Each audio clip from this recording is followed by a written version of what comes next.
Imagine having a personal assistant like Jarvis from Iron Man, but for your actual computer.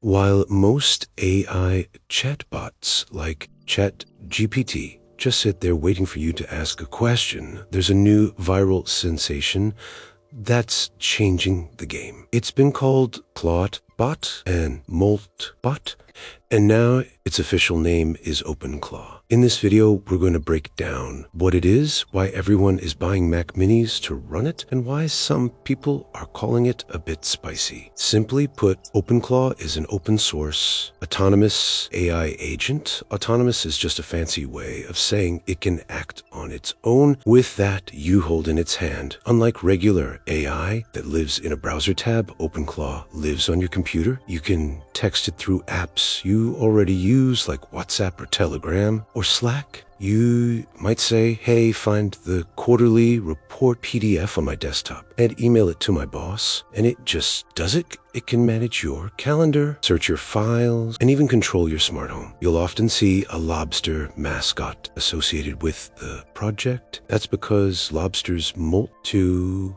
grow. Just like this project has evolved through several name changes. One of the coolest features is persistent memory. OpenClaw doesn't forget you. It learns your preferences and project context over time, so it gets smarter the more you use it. It's so popular that tech enthusiasts have been snapping up Mac Minis just to have a dedicated machine for their AI to live 24/7.